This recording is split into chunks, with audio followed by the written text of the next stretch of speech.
So you can see the ages has changed the ways that these departments were operating. Before, you can see that the urban regional planning, land administration, so they were part of one department.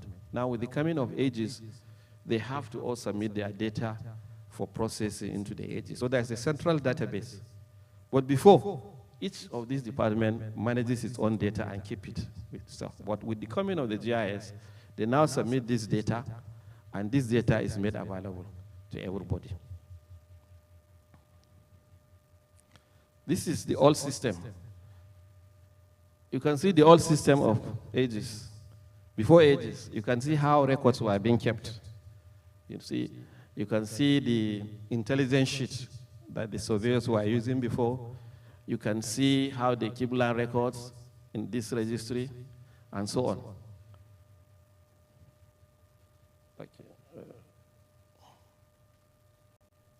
This is how they issue title using manual typewriters, and so on. And look at the old RF4. So it's susceptible to a lot of mistakes. But by the time you capture all the data in the warehouse, with a click, you can now produce something like this. From the intelligence sheet, we now have the GIS maps are being produced, land use map. Then you have the land information system, and the hard copy documents are now transformed.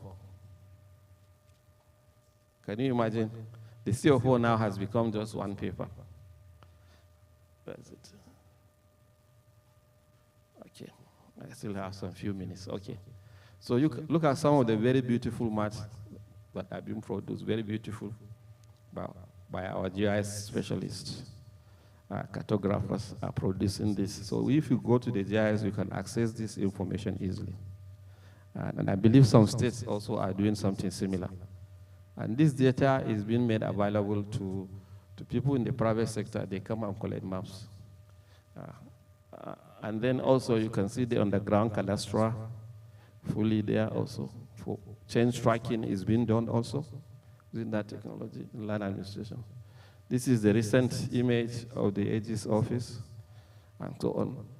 And you can see also an analysis that was done by the SD software solution by our professionals. You can see the elevation model.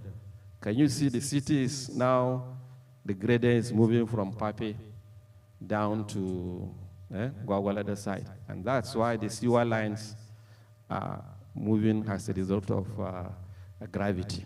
And this is being used by our engineers. This is data that before the coming of the GIS is not readily available. The surveyors will have to do a lot of man hours to produce something like this, you know. This is also the elevation model showing the telecommunication masts. You can see the number of masts are reducing as you go down because of the elevation. And this, we can have access to this information for us to take decision and plan. You can see it's another model also produced using Esri solution. We all have that. Oh, okay, I'm going back.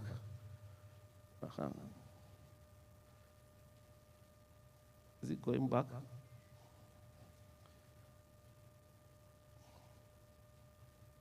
Okay. I was pressing the wrong button. Yes. So, yes. This is the parcel software that you are talking about that is web-based, that will enable other departments access information. This information is readily available.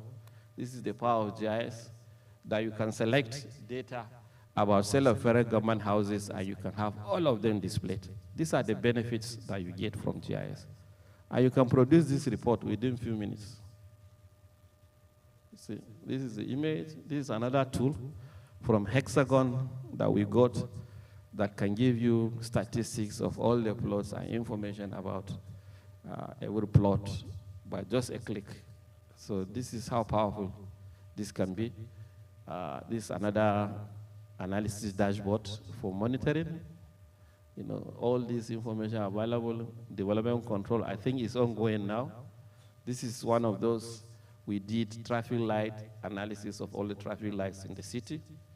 Yes, we had a roadmap for building smart city infrastructure. And this has gone very far. And that's why you will see we are partnering to build that. All that traffic light maps are there. What is lacking to utilize this is the sensors that we need to collect data and put into this GIS environment. Once we deploy the sensors, we can do the analytics. See, this was done by our staff. The smart meter system has been around for a long time in the FCT. This is also something that is ongoing to capture it into the GIS environment. This is a payment analysis that we did when I was there as a pilot to do that. You can see when it comes to utilities, you can deploy GIS to manage your utilities and so on. It's there. Fleet management for waste management is there also. We have done a pilot on it. What you would need now is to just build the GPS component and all the sensors that you need to manage the fleet of vehicles that are doing waste collection in the FCT.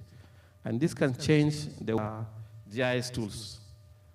Incidents reporting will be very also critical when it comes to waste management. If any contractor did not pick his waste, he can be reported by the citizens. So there is a roadmap tool that we need to manage Abuja City. Another very important tool which is ongoing is this outdoor advertisement tool. It's also based on SD solution. You can see from the small ages when it was established, now it is growing into a major stakeholder with the enterprise GIS solution that we built. That's why we met Jack, and he's been supporting the FCT towards the drive to build the smart city infrastructure that we need using GIS. And we're looking at, I think they're looking at standard addresses, scheme, property, and so on and so forth. And he has donated software to enable us to do that. I'm happy to say my colleagues, even though I left them, but I'm happy that they are doing a good job towards realizing this mandate. Thank you very much for listening.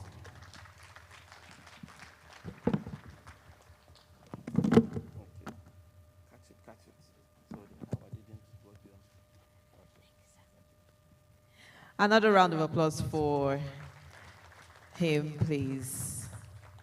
Thank you so much, so much. You have done a lot. There are some things that we need to take note of. He said we need to build smart cities.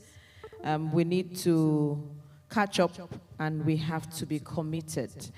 And another question, one question that is on my mind before the panel discussion starts off later on.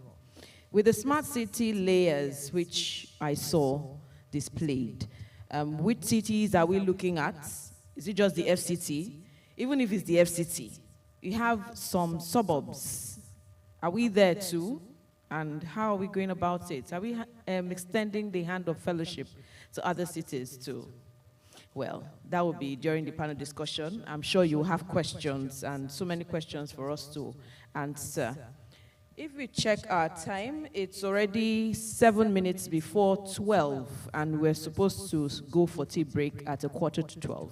So I will crave your indulgence. Those on the red seats and those on the white seats, please, you would have to go this way first to the executive lounge, and while others would go to the banquet hall. But before then, let me recognize some persons who joined us.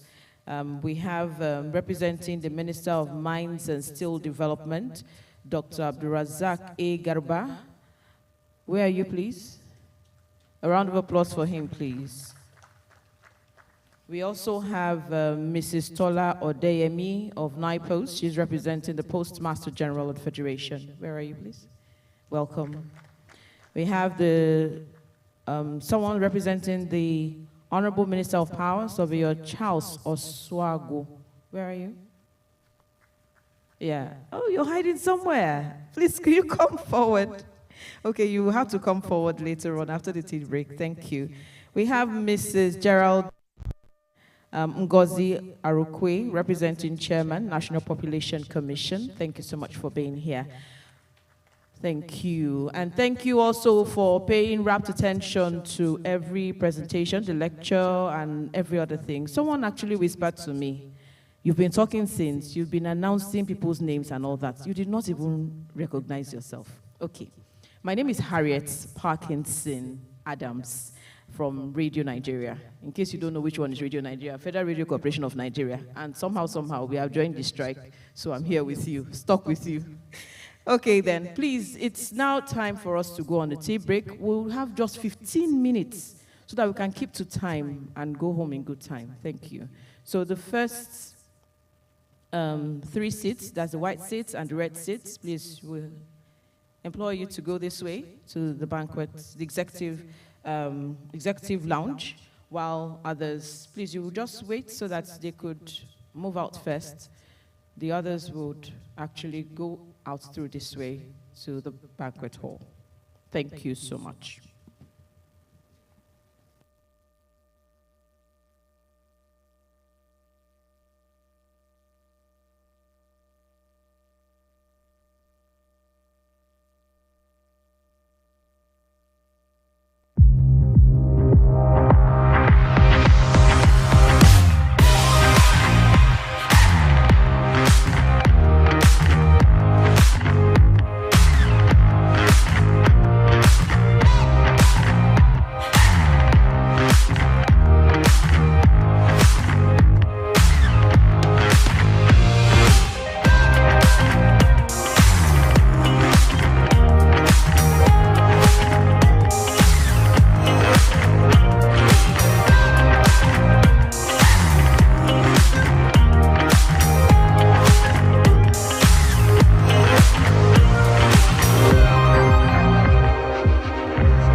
Please, we can now go to the banquet hall. Please, you take that direction. Please take personal items, don't leave them so that we don't start looking for anything or asking for anything.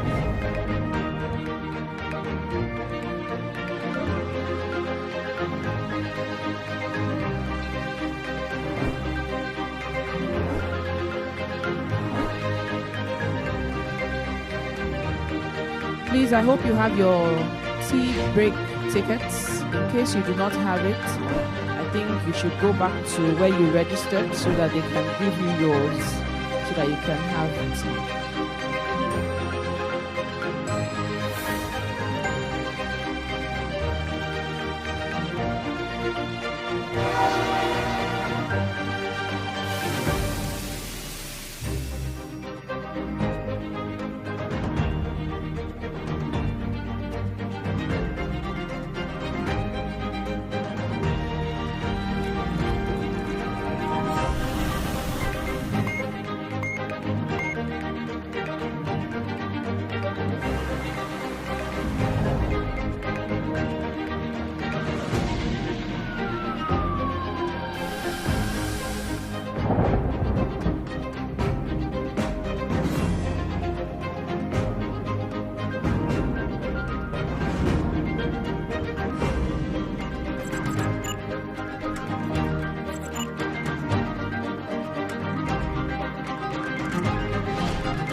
One of the most urgent challenges we face today is keeping our communities healthy.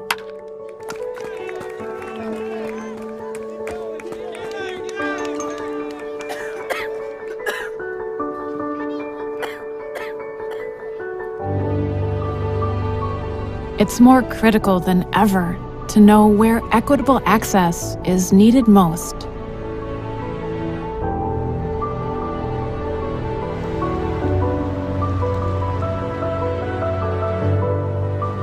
Where to build clinics,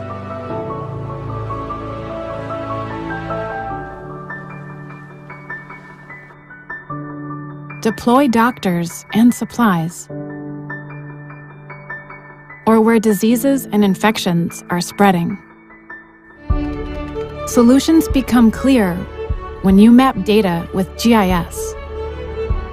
GIS technology lets you protect citizens with vital information by using a geographic approach to better understand where needs are great and providers are few, to find gaps and target interventions that will deliver the right services.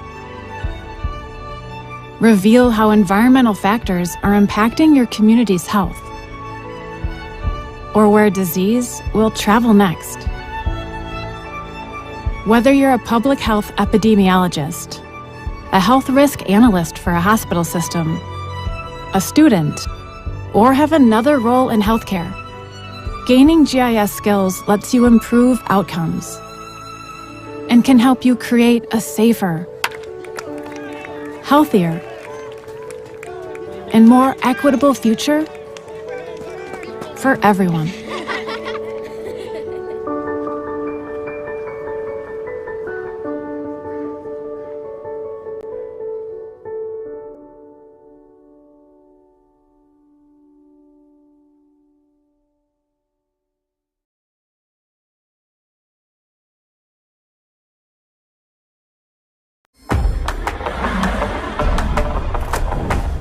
You do important GIS work. It can improve business, save lives, even protect the planet. But if people don't get it, will your work matter? Now you can create compelling web experiences that engage users. With ArcGIS Experience Builder, amp up the value of all your data, maps, and apps by putting them all into one place. For clarity and impact, build your app from lots of templates, or easily design your own. And it can be configured to look great on any screen. Customize your content with single or multiple pages, scrolling or full screens, imagery, 2D maps and 3D maps, and a wide choice of drag and drop widgets. It's so simple, you can do it with little or no coding know-how. Plus, it's fully integrated with ArcGIS. ArcGIS Experience Builder, the tool you need for your GIS work to stand out, be noticed, and get important information into the hands that need it most.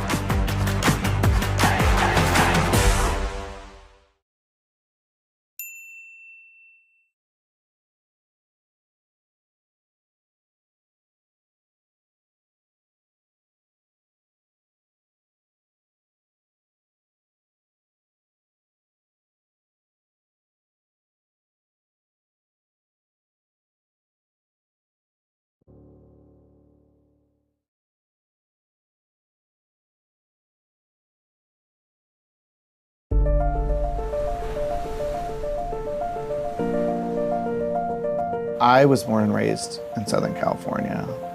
I have 2 kids, and I want them to have the same opportunities that I have. I love that we are planning not just for today, but we're planning for future generations. Waking up every day and understanding that my job has an impact makes me want to do more.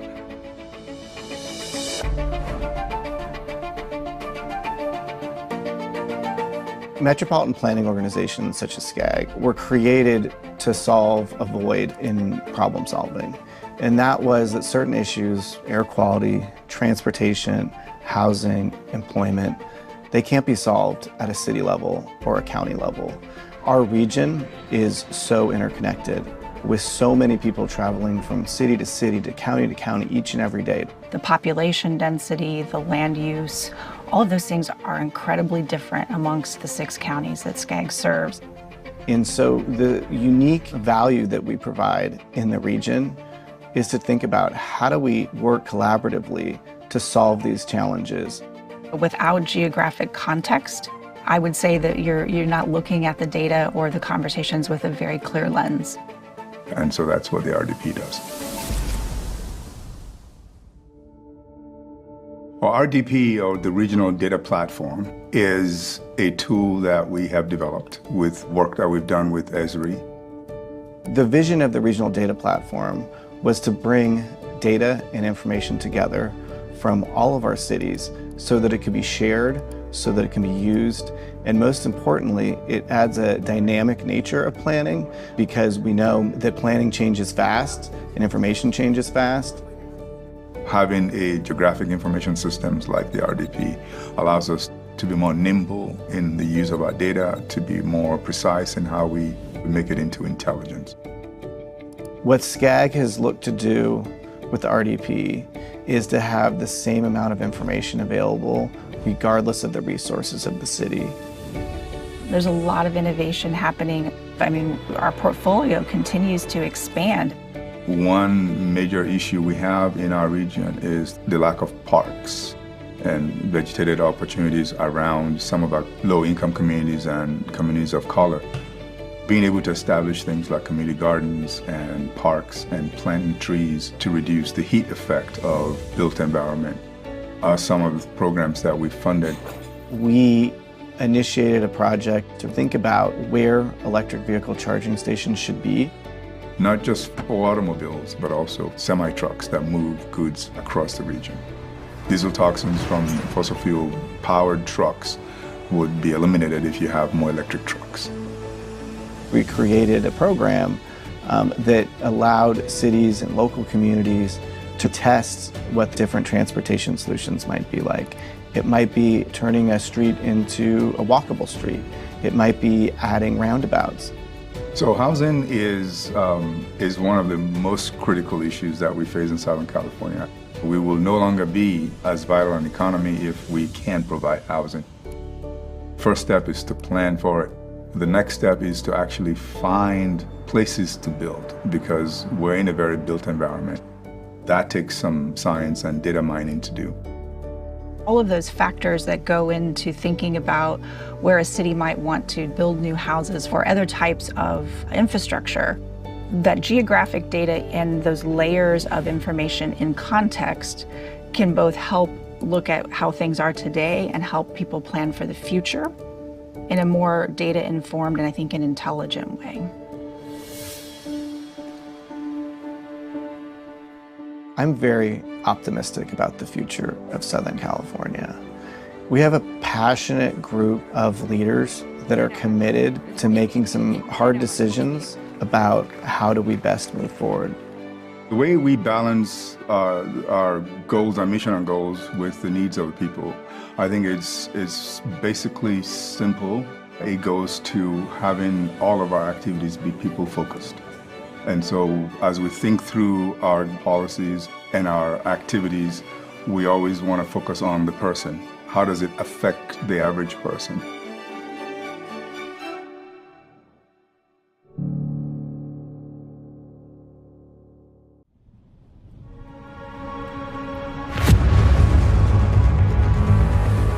Ian has made landfall as a Category 4. Winds of 155 miles per hour. The governor here warning of widespread damage, even death. I was on the boat and I knew that I was going to be riding out the storm on the boat. The wind and surge just never let up. It just seemed like it went on forever. The force was just too much for the chain. It just snapped. boat was in a free fall. It was just smashing through the trees, and I was worried about one of the trees impaling me, so I laid down on the floor of the boat. I thought that might be my last boat ride.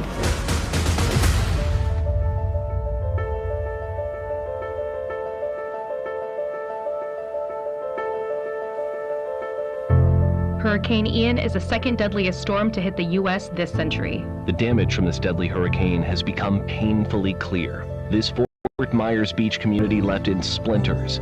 There are urgent rescues underway, and the death toll is climbing.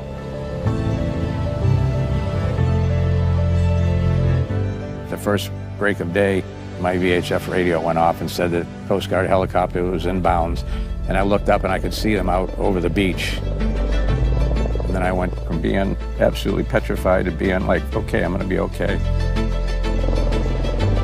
I think what people see when they see a responder or they see a helicopter with a basket coming down, their body just totally changes. It's the relief. You know someone's coming to help you.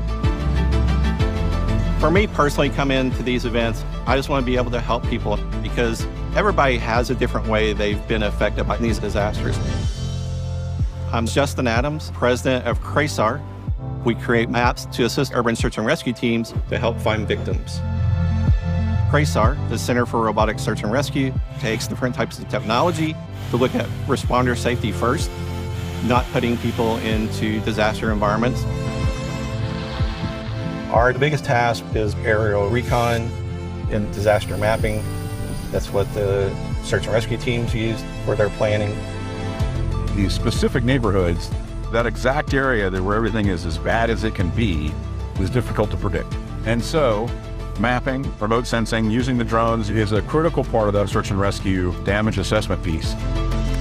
Our maps are utilized by the incident commanders to give them true situation awareness. Our goal is from the time we receive the information from the unmanned aircraft systems, then we want to be able to deliver that in 1 hour to the incident commanders so they can make immediate decisions.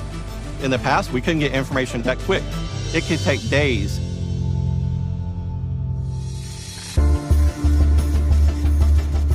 The first few days of an event, you work on adrenaline.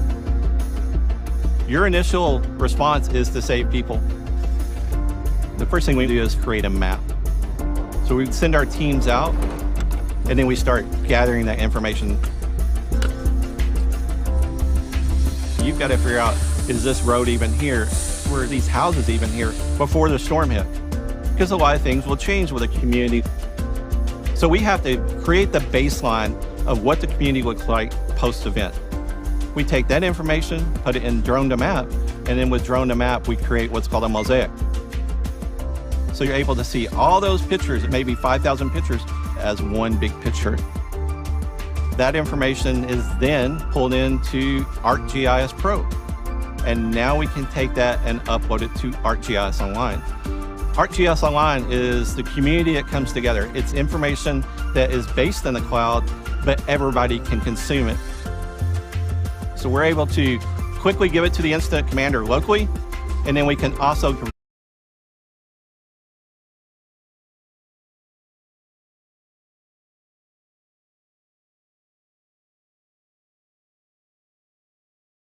to FEMA. And then eventually some of the data goes into the White House to be able to do critical decisions and move the resources where they need to go. These maps we create are key for the search and rescue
to find victims.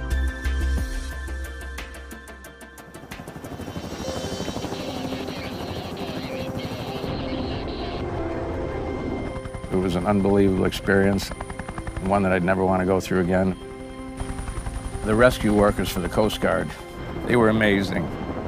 Put their lives on the line, put themselves in some very difficult situations. I'll be forever grateful. When you see the pain that people go through of a loss of a home, especially a loss of a loved one, from a responder's perspective, you're not supposed to connect to them, but you do connect because you're a human and you have compassion. These public safety members, rescue team members, they're gonna come, and they're gonna come until there's no viability left. It's just part of our DNA. We can't stop, we can't say no. If we know there's any possibility of life, we're gonna be there.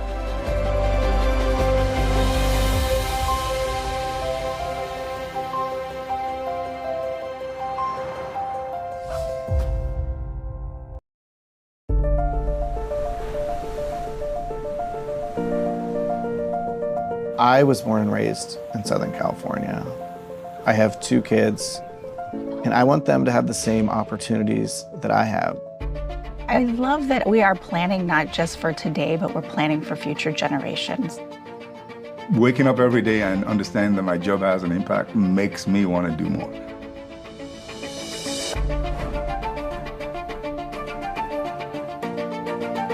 Metropolitan planning organizations such as SCAG were created to solve a void in problem solving. And that was that certain issues, air quality, transportation, housing, employment, they can't be solved at a city level or a county level. Our region is so interconnected with so many people traveling from city to county each and every day. The population density, the land use, all of those things are incredibly different amongst the 6 counties that SCAG serves. And so the unique value that we provide in the region is to think about how do we work collaboratively to solve these challenges. Without geographic context, I would say that you're not looking at the data or the conversations with a very clear lens. And so that's what the RDP does. Well, RDP, or the Regional Data Platform, is a tool that we have developed with work that we've done with Esri. The vision of the Regional Data Platform was to bring data and information together from all of our cities so that it could be shared, so that it can be used, and most importantly, it adds a dynamic nature of planning because we know that planning changes fast and information changes fast. Having a geographic information systems like the RDP allows us to be more nimble in the use of our data, to be more precise in how we make it into intelligence. What SCAG has looked to do with the RDP is to have the same amount of information available regardless of the resources of the city. There's a lot of innovation happening. I mean, our portfolio continues to expand. One major issue we have in our region is the lack of parks and vegetated opportunities around some of our low-income communities and communities of color. Being able to establish things like community gardens and parks and planting trees to reduce the heat effect of built environment are some of the programs that we've funded. We initiated a project to think about where electric vehicle charging stations should be. Not just for automobiles, but also semi-trucks that move goods across the region. Diesel toxins from fossil fuel powered trucks would be eliminated if you have more electric trucks. We created a program that allowed cities and local communities to test what different transportation solutions might be like.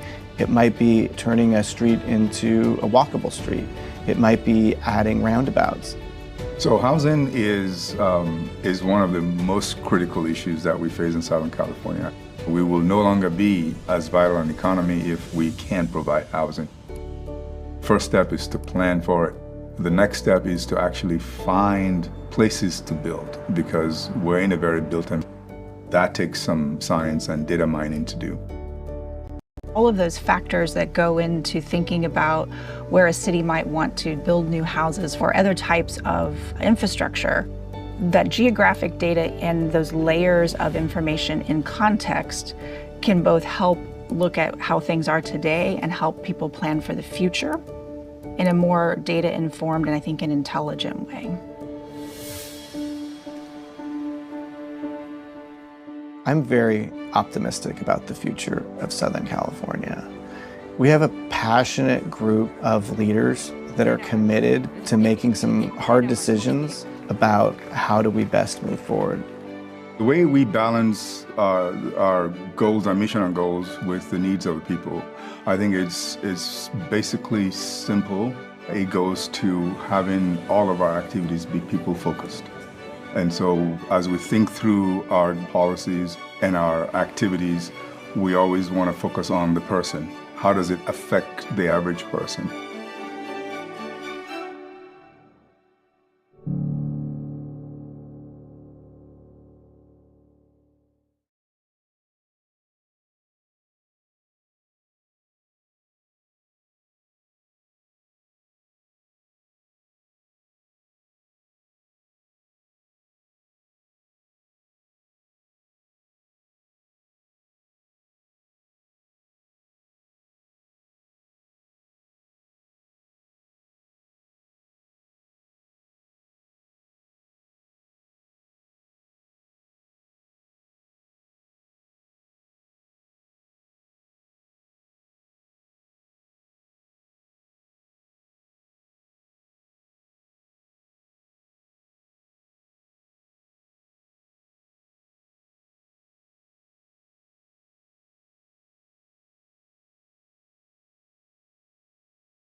In 1995, Professor Mansour Bako Matazu obtained a Bachelor of Science in Geography from Bayero University, Kano State.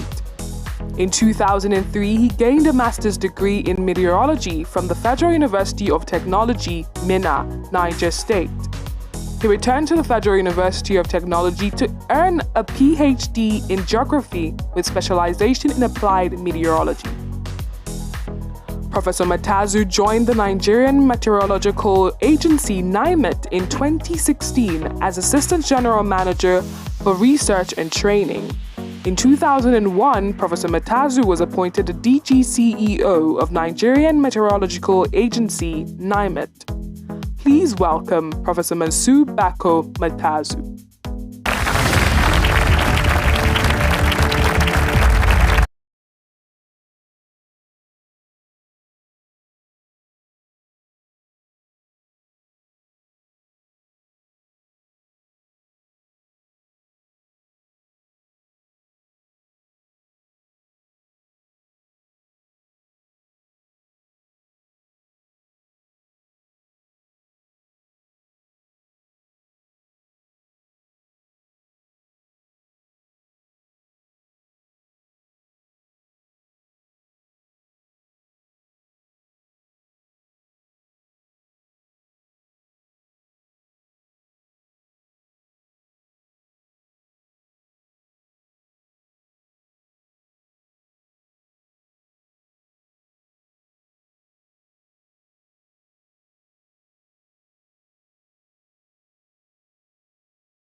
development, safety of the life and property.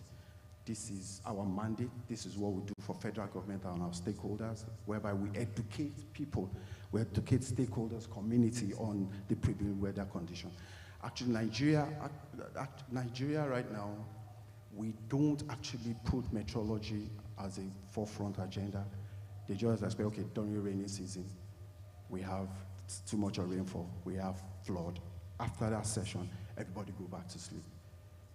Another rainy season will come, then everybody rush out again. There's flood, there's flood. After that, they go back to sleep. But right about now, NIMET wants a kind of platform which is going to be launched soon, whereby we can actually trace, GIS-based, trace a particular town, city, or village, whereby all information about flood, all information about climate data of that particular place can be gotten through graphical representation and spatial attributes. Okay, this is our network of observing stations, both synoptic, both OWLs, and all those contributing of OWLs, automatic weather observing station, for all like universities that are contributing to climate data into our system. These are, we have like over 100 of this kind of stations contributing data daily in our archive to process products and services across various sectors. All right, in NIMET, we move generating forecasts to producing forecasts with implications. We mean impact-based early warning. This impact-based early warning is like 1 week, 7 days ahead, leadway, that we broadcast through our medium, through media, through emails a lot, through our website, whereby people can actually go and see what's next in part of weather warnings. Okay, our climate stakeholders are foretold, also for one likely impact, predicted weather and climate events.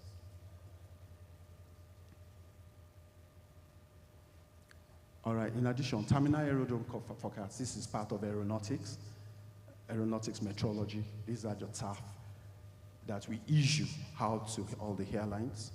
This is whereby warnings on aviation hazard, thunderstorm, severe turbulence, squall, wind shear, microburst, heavy rain, and impale visibility. These are all components based on graphical representation, which pilots are being issued that this in case they want to, for their takeoff and landing in the aviation sector.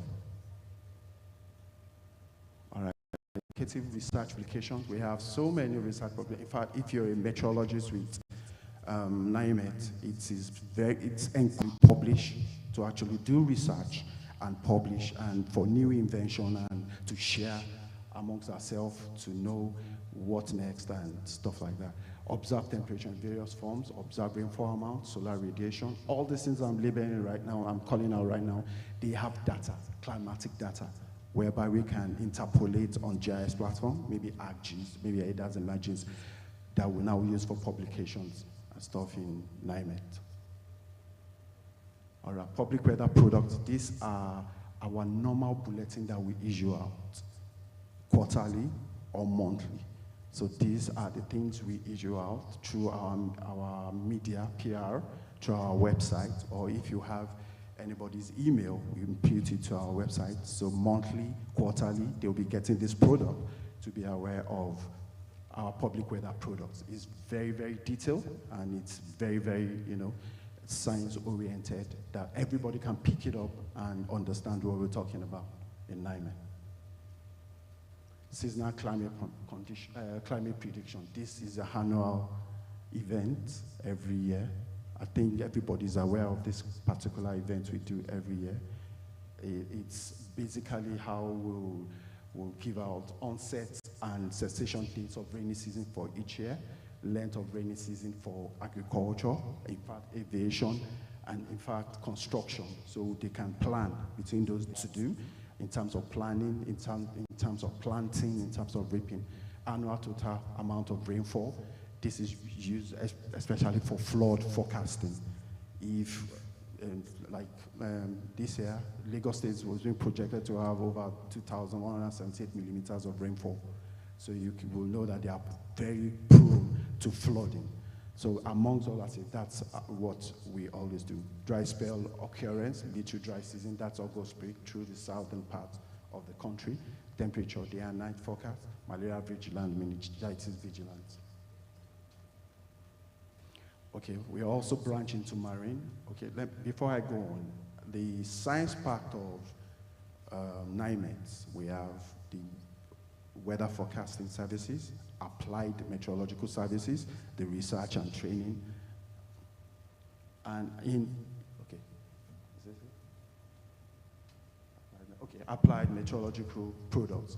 This is another unit in NIMET whereby we issue extreme weather reports, agricultural bulletin, climate and health bulletin, hydrometeorological bulletin. All this product, all the maps, all the interpolation, all the analysis is based on GIS. It's based on precision forecast and prediction. So that is why GIS is very important to us in NIMET, whereby it's the visualization, the interpolation of our data, and presentation to public is GIS based. All right, this is another unit in the weather forecasting. This is practically remote sensing outfit. It's numerical weather prediction. It's a model, mathematical model like machine learning that we run based on remote sensing, whereby forecast, prediction, and advisory is being gotten. So this is another one in the office based on GIS. Climate issues in Nigeria. All right, we all know that climate change is real. There's no denial about that, and we have to be careful, and we do know how to mitigate and advise our populace about climate change in terms of rainfall, excess rainfall, in terms of sea level rise, in terms of desertification. Sometimes climate change, these header-farmer clashes, is due to climate change because the desert is encroaching down southwards and people are migrating to occupy various farms. That's why we have rumbling amongst farmers and herders.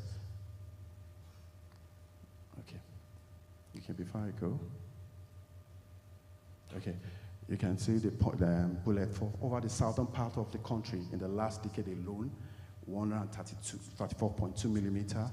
So we're recorded as the highest rainfall amount within 24 hours. Within 24 hours, we have 134.2 millimeter. That is extreme event. You can see within 24 hours, that kind of rainfall is just too much. And they are prone to flooding. They are prone to so many things, gully erosion in the southeast. You can imagine if this kind of rainfall happens in the southeast. Their soil the returnability of the soil is not that much. It will flow through sloping, and flood will definitely emanate. All right, this is another one, changes in hot dates of rainfall. This is a GIS tool that we use in producing all this kind of maps. And I can tell you that the kind of data that result into this map on that GIS tool, only GIS can actually represent it like this, no other form. Because the kind of data, climatic data we run to produce this kind of maps is tremendous. So GIS data has been helpful in representation, analysis, interpolations of climatic data on our spatial maps. It's so wonderful what this thing can actually do for us in NIMET, and it's so beautiful. So changing cessation period is part of SCP that we do every year, running data, checking cessation period, checking onset dates, checking all those anomalies whereby we can advise the country what 2024 is going to be, or what we can advise the government that, okay, in the northeastern, northwestern, NEMA should prepare and advisory should be looked into for preparation of floods and all of the things. All right, these are just maps that we use GIS tools to do too. Excel can't do this, but we're familiar with all of those tools, GIS tools like HackMap to run our interpolation, trend analysis, and all these graphical marks. Is really elaborate. Okay, this is another one too. all right, evidence of climate change. GIS actually give us all these maps and all this graphical representation through ArcGIS interpolation and all other GIS tools we use. But basically, at our airports, the UMESAT application that we use at our airport, GIS is embedded with it. It's not like we buy those tools, then we'll now overlay the product. UMESAT will give you this application. We'll tell them that, okay, this is what we want this thing to actually perform. So they build GIS tool into these satellite imageries so we can have graphical representation and, you know, further views, visualization. All right, still the same thing. All right, living with climate change impact. Like I said the other time, we can't actually do anything as long as climate is changing and as long as we are still emitting some dangerous gases. The anthropogenic factor contributes to this kind of climate change. We just have to prepare and actually try to advise the government that this is the way forward, to educate stakeholders, to educate the populace on living with climate change impact. Okay, so annual negative record-breaking impact of climate change in Nigeria. It's just a pictorial because we understood in NIMET that we cannot just be churning out data. People don't understand data, climate data. So we simplify all our data in maps, representing them in pictorial values. So we understood that the only GIS can actually do that. Instead of churning out statistics and using data is 1003.44 millimeter, all those kind of, it's good for research, but to educate Nigeria, to make Nigeria know that there is an impact warning, there's something coming, we use all this kind of representation for easy visualization in NIMET.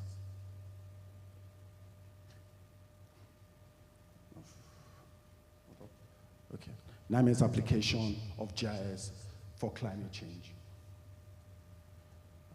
Okay, this is Nigerian, this is an avant-garde transformative effort. I can tell you that GIS, to have a very good GIS lab requires a lot of money,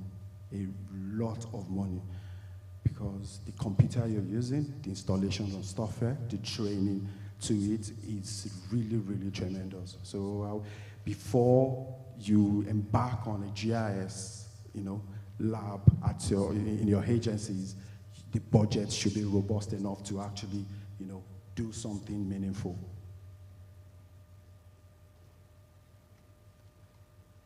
Okay, these are hydrometeorology. Presently with the Applied Meteorological Division, these are the kind of things, these are the kind of maps we generate. The soil moisture index. People come for this soil moisture index in our office, maybe like 40 years data, 50 years data. Construction companies, road engineers, all these farmers come for this soil moisture index to just know the returnability of the soil and actually like overlay it with rainfall amount for the last 20 years, so they will know the kind of soil compactability to whatever they are doing.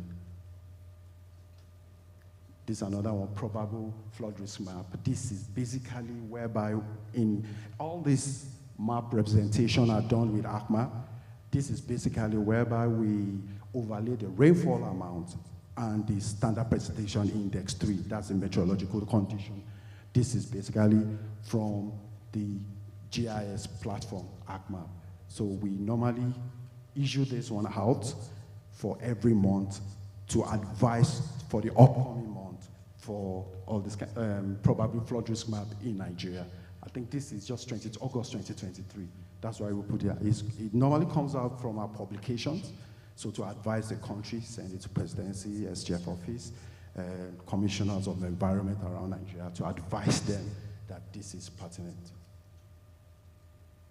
Or in marine meteorology, this is another section with the Applied Meteorological Agency, the marine unit.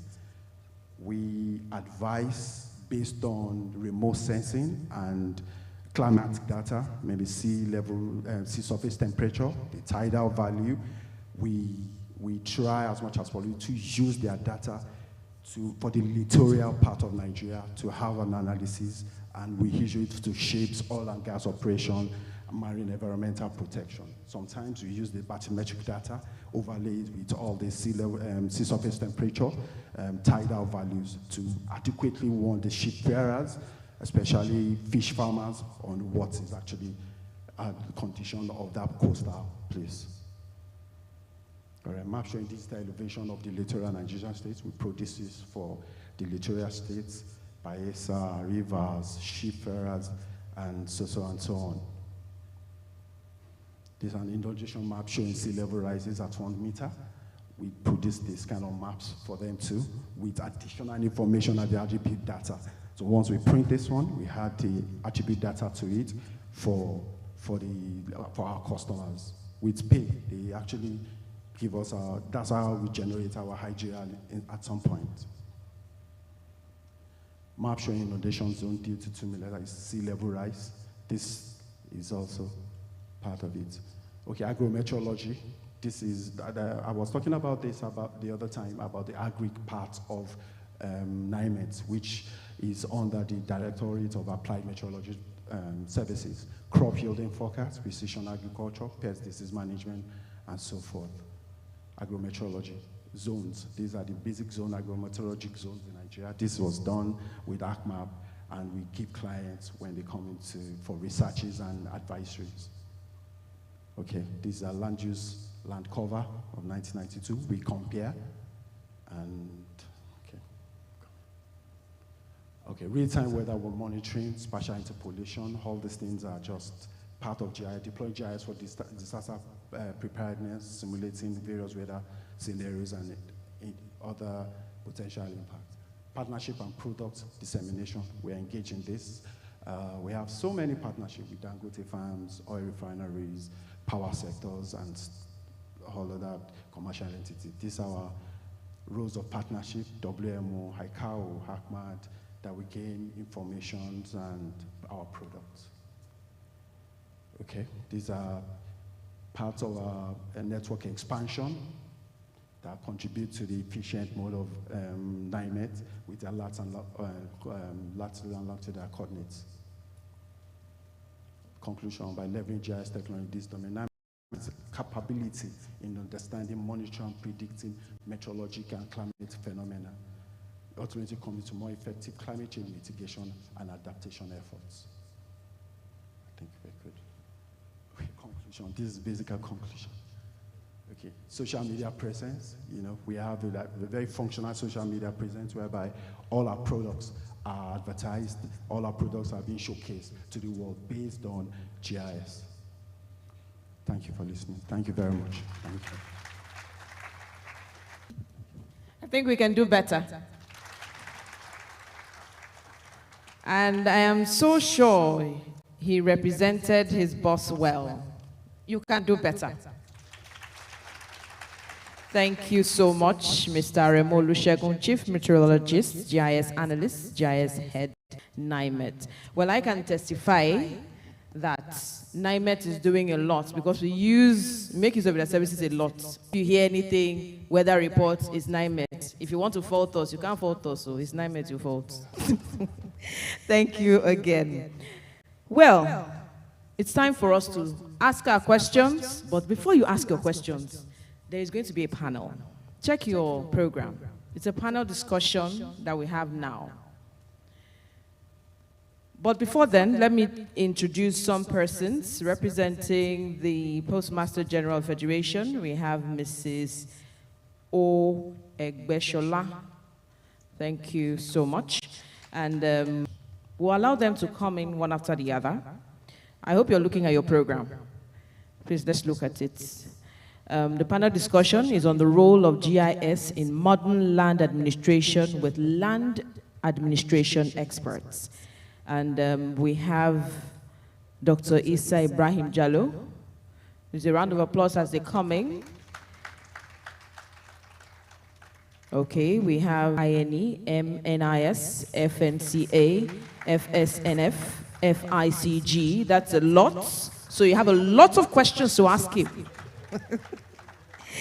We also have Surveyor Abdulganiyu Adeyemi Adebome. That's Surveyor General Federation. MNIS FCE FNSF. Powerful questions you will ask them. I have my own. I already have 10. I don't know how many you have. Okay. I am not going to do the moderation here. I'm going to invite one of our best from Africa's largest radio network. I'm not biased too, because I'm from there. Our own on-air personality. She's of KFM. She's a network news reader. You know, on radio, we hide a lot. So now, a privilege for you to see her yourself. I'm inviting on the stage the moderator of this panel, Princess Akporaro. A round of applause as she comes. Remember, we are talking the role of GIS in modern land administration with land administration experts.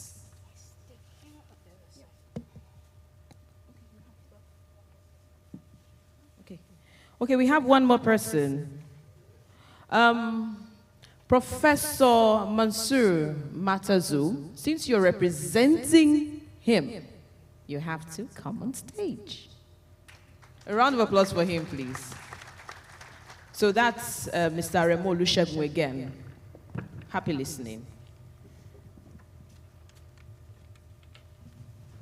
Good afternoon, ladies and gentlemen. I'd like to especially thank each and every one of you for being here, because this is the very first time that I'm attending an event, and after the tea break, the hall is still this filled up. That's special kudos to everyone who is here. And that's very commendable, yeah, because this part is usually reserved for yes, but I can see that every member of the persons that I saw here when I walked in here earlier, they are all here, and more persons are joining. So I must commend all of us for being very patient and paying attention to the conversation. So the panel discussion has just started. We're going to be talking a lot about the issues of land and using GIS, which is very important. If you have been paying attention, you can tell that there's a lot that needs to be done in that sector, and I'm glad that the stakeholders are here. And I'd like to also note that we're going to be asking questions. This session is not about me, it's not about the panelists, it's about you listening to the discussion and being a part of it. So keep your questions, get them ready. We're going to be giving 30 seconds to each person to ask questions, but you have to also indicate interest to want to have ask a few questions. So please keep the questions very simple, go straight to the point, tell us your name, the outfit you represent, and ask a question. You can direct the questions to all 4 panelists, or you can decide to just ask the question by directing the question to a particular individual on the panel list. We're going to be discussing the role of GIS in modern land administration with land administrators here seated already. So I'd like to first of all start with the Surveyor General of the Federation, and then we take it in that manner.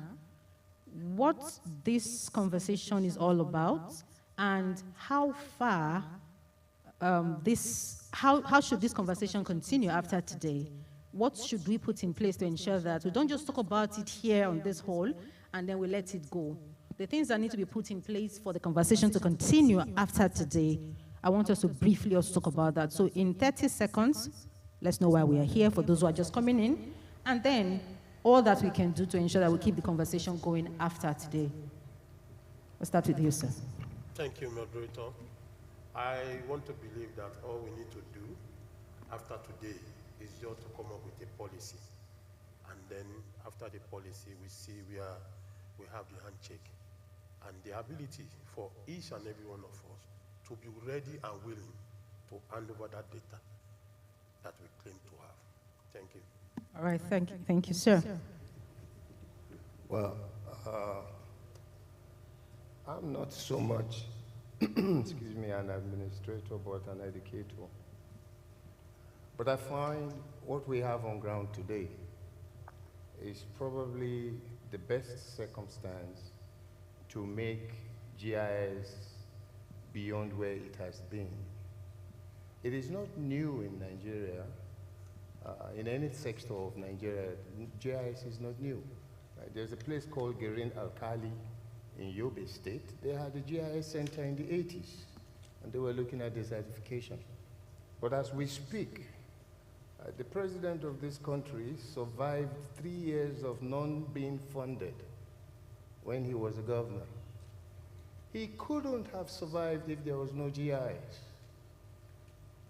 The President Tinubu survived when he was governor of Lagos because he used GIS in what we in surveying call fiscal cadastre. So him being the president and him having set up, as we speak, a committee where they can domicile information from different agencies, it means he's in a better position to give these chief executives a marching order for production of products that will help in administration of this country. We've had a situation where administrators of these countries did things from emotional point of view, not from spatial information point of view. Somebody puts a football field in Ogara. There is no team in Ogara, but there is a world-class football stadium in Ogara. If you know where Ogara is in Delta State, that's an emotional placement, not a spatial placement. This country is number 40-something in spatial enabled countries. We can't have that with the manpower we have. Thank you very much. Our next panelist. Thank you. In my own view, first and foremost, we need a lot of awareness on GIS. Most of our leadership are yet to be aware of the benefits of GIS. We need to popularize the GIS itself, from the leadership to our schools and so on and so forth. Then secondly, we need political leadership that will drive this process of the implementation of the GIS. The previous speaker said it. We have examples showing how GIS was used to run the Lagos State government, and we have seen an example how GIS has been used in the FC are replicating the same. In addition, also the technocrats will need to come together.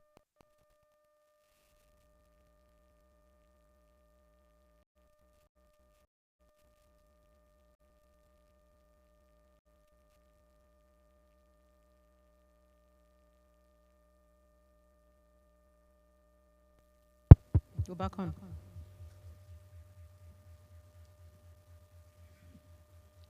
Go back on. Please continue with your line of thoughts, sir.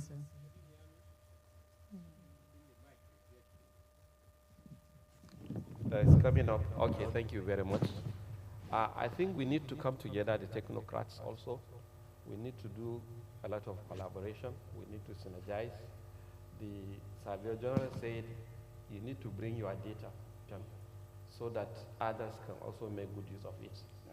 For us to be able to achieve that, of course, we need a policy, we need a standard format, we need a standard for exchange of data, and we need to invest in infrastructure. Infrastructure GIS is very expensive, and we need to also learn from the experience of others, so that when we're doing implementation, we will not commit the same mistakes that were done. We need to work very hard to overcome some of the challenges.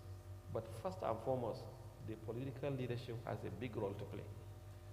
At least they will set the direction. They should be the champions to drive the process of change and implementation of GIS. We are still lagging behind when it comes to implementation. The previous speaker said so. And I think it's either we join or we are going to be cut off. Otherwise, our systems may not be able to operate with others outside the country. We need to also bring this data, capture it, process it, and make it available also to the private sector, so that the private sector can leverage on what we have done. And there has to be some initiatives as well from the private sector to to also drive the use of GIS. It's not only for the government or the political leadership, but they also have a big role to play. However, for them to play their role, we must, those of us that are in the government, also create an enabling environment for the private sector to drive. Thank you. Thank you very much, sir. Right. Next. Hello? Okay. I'm going to be a little bit biased because of my profession. I'm a meteorologist, and I want to share an experience in my office. A while back, a certain guy ran to our office because his skyscraper came down, and the insurer said, "Hey,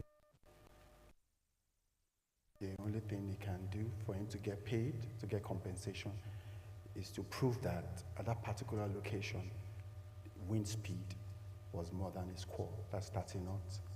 And fortunately for him, we went to our archive, the wind speed was like 45 knots. You know, I believe it's a win-win situation for land administration and meteorologists if we can actually, you know, just oppose all the certification, wind speed report for like 40 years, and soil moisture index for that particular, for like 40 years, before they can erect, you know, their buildings or structure. I think it's even good for advisory for every one of us, so we can go on. Thank you very much. Thank you very much. That was not brief enough, so I would like us to keep it as brief as possible, dear panelists. Just to remind you that we're streaming live on YouTube and Facebook at Jamitan Tech. That's JAMITANTEH, one word. We're streaming live there, so you can go back to rewatch later on. And let me come back to members of the panel while you're advisory, because we'll be coming to you shortly. Are we where we are supposed to be as at today as a country in the GIS world, sir? I think that's a very funny question. Honestly, we are not there. Honestly, we are not there. So if we're not, why are we not there? Do we not have the capacity to be? Not the capacity now, but the willingness to be able to render that which belongs to the public. Like I said, policy. If you try to unbundle that policy, you will see that there's a lot that comes with the policy. During data capturing, are we doing the right thing? If we are doing the right thing, does your data, is it compatible with my data? Then we now go and talk about interoperability. When we now leave that interoperability, the data you are bringing to the center, have you run an analysis on it? That you can vow, you can sign it off, that this data belongs to me. In the real sense of it, I've heard several people saying that we have been running GIS ever before we were born. Yes. But how far have we gone with GIS? When you talk about GIS, you talk about human being itself. You talk about the data you have gathered. You talk about the analysis of the data. We all do this in silos in our homes.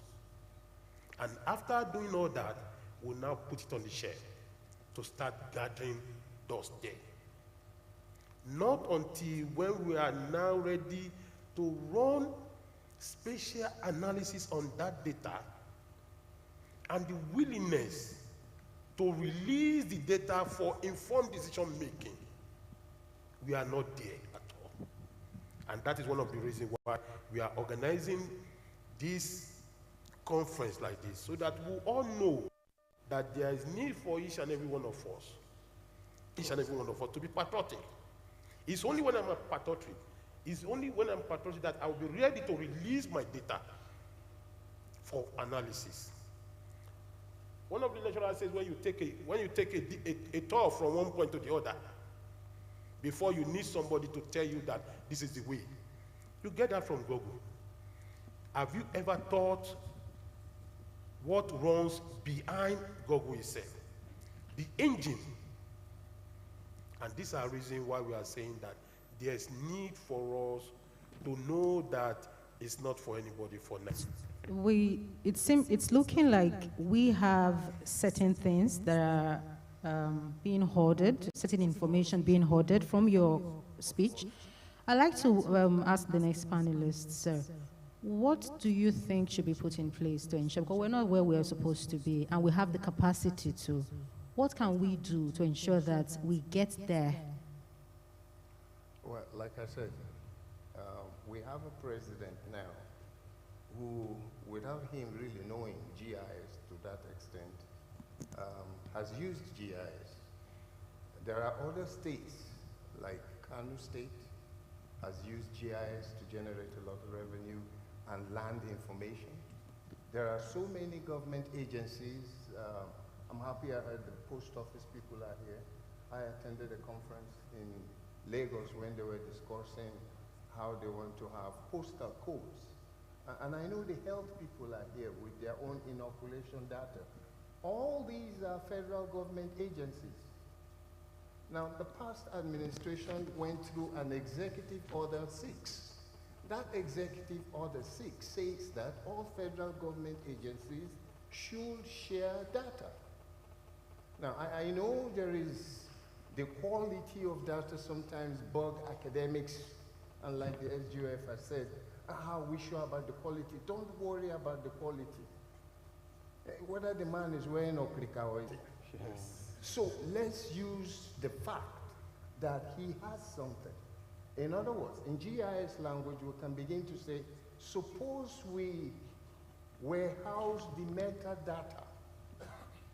In other words, there must be a place where if I go to, as an investor or anybody, I want information, there must be a place I can go to where they will tell me, oh, NIMET has this information. Kaduna Kajis has information. Kanu Kanjis has this information. Adamawa Jis, hey, Reef Jis in Delta has this information. We have to have the metadata. We want to be spatially enabled. Use GIS to get married. You looked at the person and you said, can she be my wife? Yes, she can be your wife. You criticized it. In 20 years, what would she look like or he look like? And you came up with a decision. If we do that in our nation, we have the manpower. We have a school in Kaduna where we train technicians for GIS and digital carto. It didn't exist 2 years ago. So we have everything we need. It is the willingness. And like I said, we have governors that have an experience. Kano State has experience. Lagos State has experience.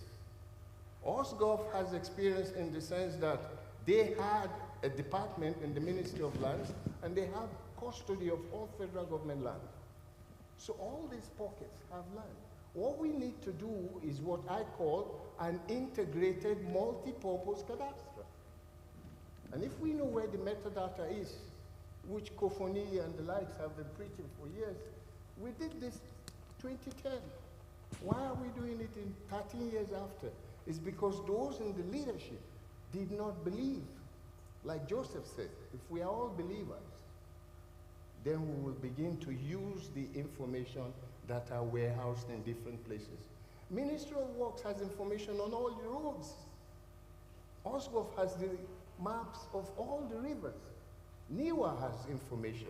NIPOST has information.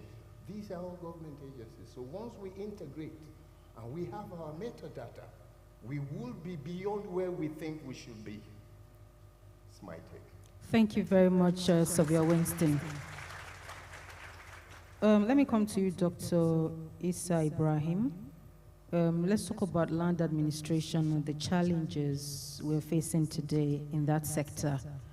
What are the major challenges of land administration, and how can GIS help the sector to do better?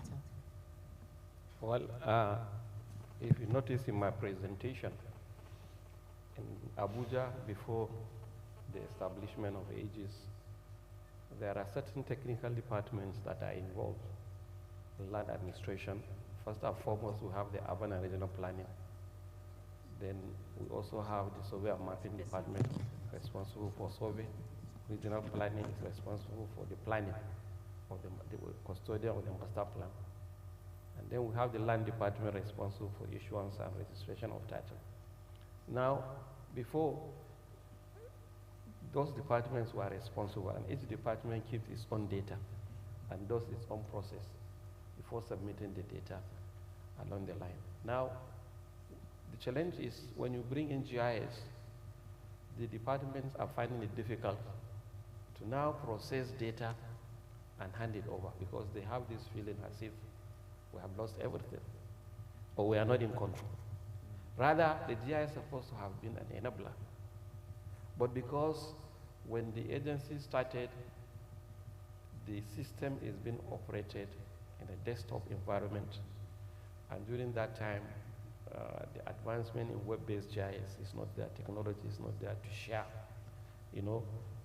access, unlike at the moment. So there are challenges, some of the challenges are that some departments are not willing to share data.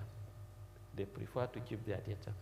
And when the data comes to a GIS environment, when it is processed, they don't want to take ownership.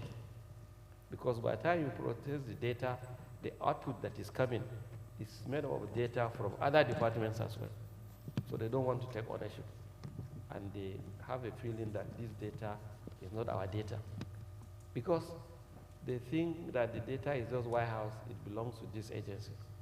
Because it is in an electronic environment. And people find it difficult to change, especially in the public service. Even though regulations are there that says you have to do it in this way. So these are some of the challenges. Then we have other departments like engineering that has some data. It's difficult to now ask them, bring this data, let us digitize it. So the approach is now to bring the technology at their doorstep to try to change the way these departments operate. So this is part of the challenge that government will face when we start to say we're building our own national geospatial data infrastructure. A lot of work will have to be done on change management. We need to now publicize, educate people that you have to change the way you do your business. For example, the surveyors in the FCT will have to adopt with the new system. Unlike, for example, in the past, you do in the CATO, you produce the title deed plan. I believe some states are still doing it in a different way. So those are the challenges, but people will have to adapt to changes. But at the national level, if it is coordinated by the Office of Survey General, there's a change that is going. There are regulations. I think people will embrace the technology. If the right solution is selected, we can move forward. Thank you. Thank you very much, Dr. Jallo. Let me come to you, Mr. Remo Olusegun. I know that you're not a land administrator, but you're a chief meteorologist. We've identified a problem here, and it's a problem of data, not data collection, a problem of data that we already have, but working together in synergy to get results is the problem here. What is it, a freedom of information system in place in Nigeria, where you're supposed to just walk into any space and get information? Why do you think it's difficult for government agencies to work together for the betterment of the country? All right, okay, thank you very much for the question. Okay, I work with Nigerian Meteorological Agency, and our agency are due to generate revenue.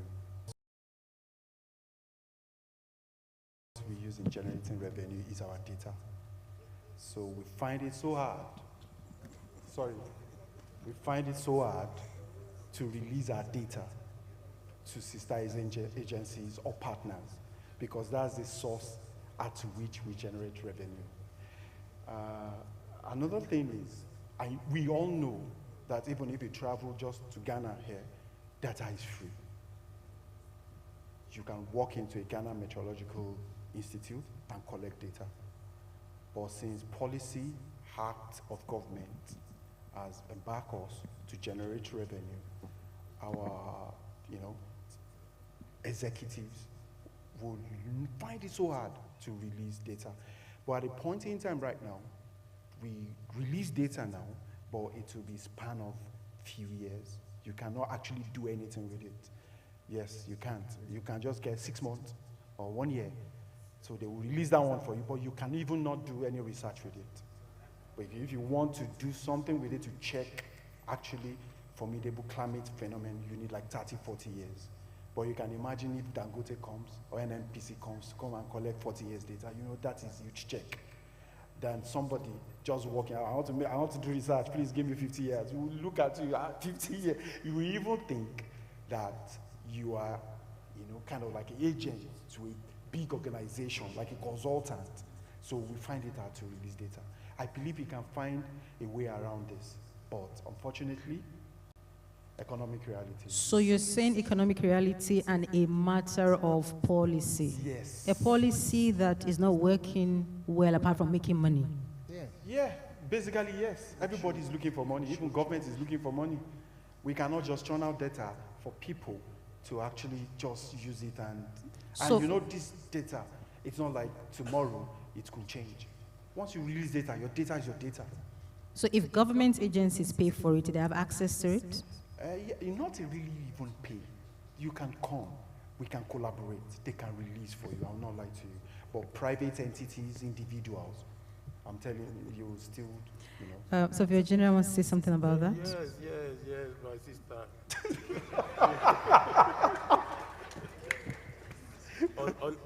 Honestly, I am glad we are saying the truth here. But the truth about it is, that data you are talking about belongs to the public. Yes. Basically. It's not for me. Yes. It's not for you. It's for the betterness of Nigeria. Yes. Like, there was a slide we were looking at there. I think there was a crisis somewhere, and somebody just rushed on the system and tries to see the health facilities around. Once you keep data and you refuse to process the data, it's like not having data. Honestly, the data you gathered, you need to add a value to it and use it to solve problems. Once you fail to sign up to that, then it means the data you are keeping is useless. All right. And you know the better of it now. When I leave office, or he leaves office, he will not come back to advise on what to do with the data. If not, we'll predict, because wherever you have a hub, a continuous operating system, it comes with the information about the Earth surface, the ionosphere, the troposphere.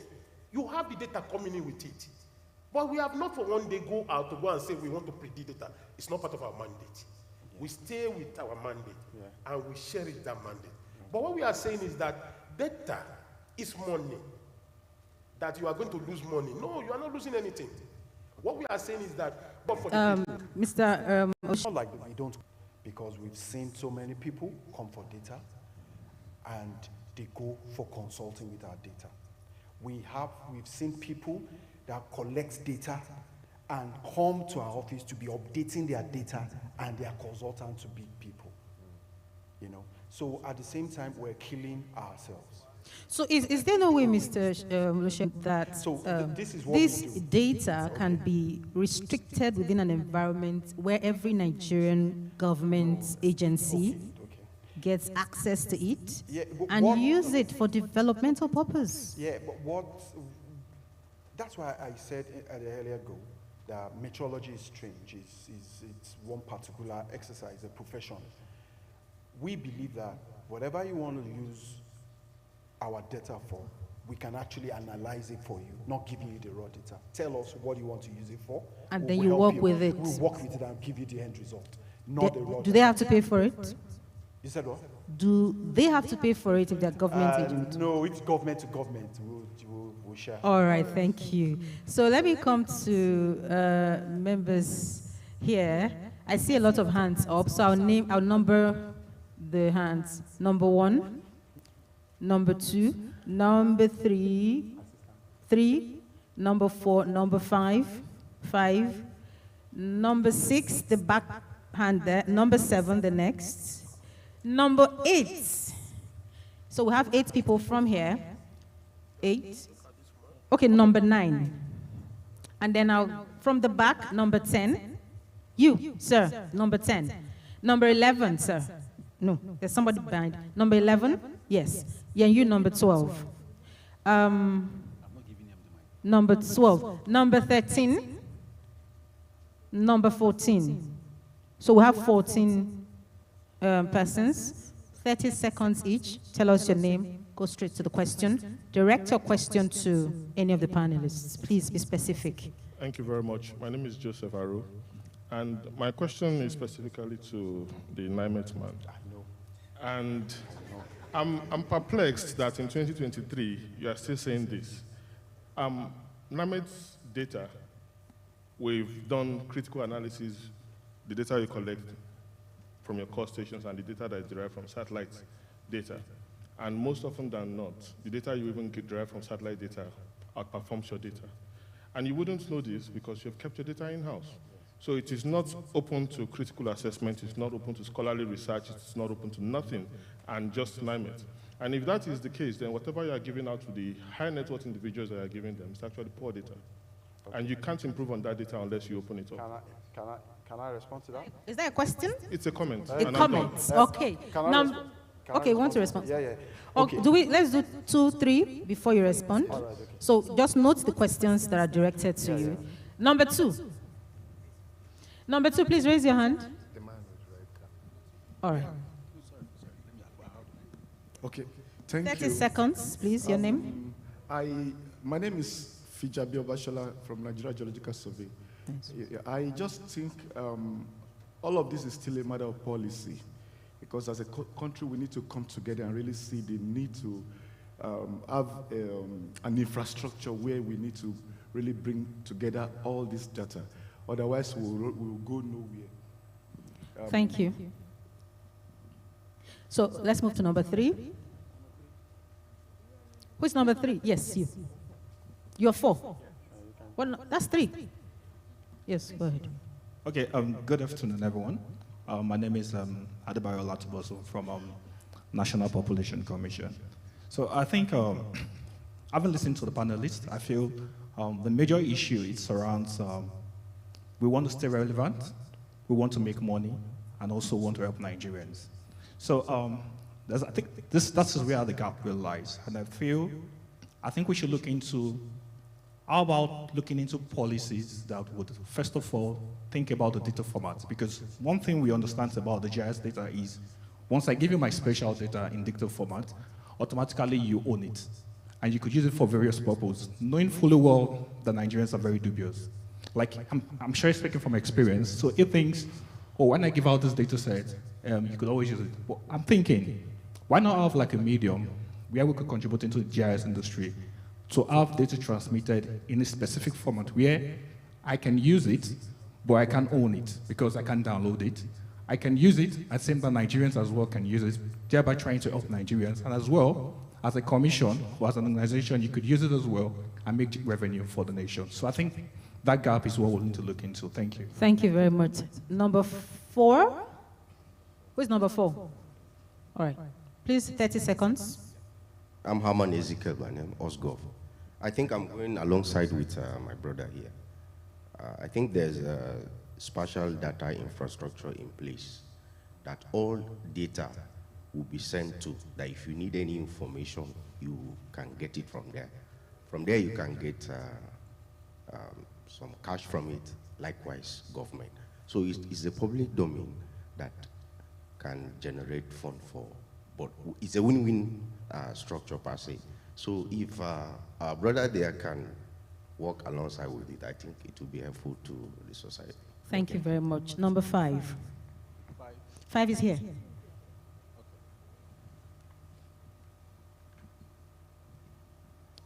Thank you. My name is Abdullahi Bashir. I'm from the Office of the Chairman, Science and Technology. As a researcher, I'll deviate a little bit from the other participants. As a researcher, one of the issues I had was accessing data. Now, my initial research was on land issues, land security, land crisis, but I had to change that to a different radicalization and violent extremism, which is a completely different part. Now, why I did that was because I could not get enough data for my literature. Why? Because of your limit. So the question is there any way for NIMET to maybe partner or sort of have an affiliation with institutions so that researchers are able to, even if you want to put a cost to it, but researchers are able to access or have a particular, like a reduction in, because you cannot compare a researcher to the big consultants and all of. So is there any way for NIMET to be able to give researchers like me exact concessions to be able to access data so that we can make our research? Thank you very much. Number 5. Okay, so let's. Oh, you have 2 questions already. So quickly respond so let to. me answer, Mr. Aro. All right, please. Briefly, please. All right, okay. Number 1, you said about remote sense data that we use a lot. We have like more than 53 stations, synoptic stations in Nigeria, more than. And those are observed meteorological components where man goes there, impute data on record, go back to the office, now impute it on our platform. That's number 1. Remote sense data are just secondary. They are not primary. Synoptic station give us the primary record. So when we look at the stress of the primary input and how people dubiously collect data from NIMET purposely for selfish gain, we tend to be stringent about our data. So that's just it. I think I've answered you. The other gentleman said something. Yes, we have several collaborations with institutions, foreign and local. In fact, when students come, if your data you want to collect is more than 20 years, that is when you pay stipends. BSc, Masters, and PhD. That's when you now pay stipends for excess data over 20 years.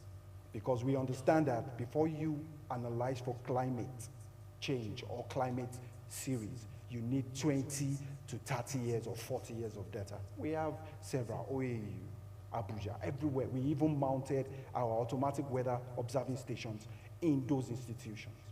So we are partnering with several institutions in Nigeria, foreign and local. So thank you very much. Okay, briefly, sir. Sorry, I had to cut you short here because I believe before now, the cost station we actually have to go there, or we station somebody there to record the data and send in. We found out that there are a lot of errors. So I want to advise that there should be a way to send that data directly to a server. And then from the server, you can analyze, like my boss here, what we have in Kaduna, I can just give a code now, everybody will enter the data there. You'll be able to see the temperature of the room, you see the humidity of the room, you see how the data is behaving, you see how many satellites giving information to the data. I think that's one of the things we will need to advise so that we won't put any cost on anybody. Again, when we talk about data, you have the primary data. Your primary data, when you put it on this national geospatial data infrastructure, you still own the right on that data. You still own the right on that data. The only thing we can do with the data is just to have an added value to it and use it for whatever purpose you want to use it for. That you donate your data to NGDI at the center does not mean you are not the primary owner of the data. You still own your data. Thank you, sir. Thank you. Thank you very much. Number 5, your question or comment?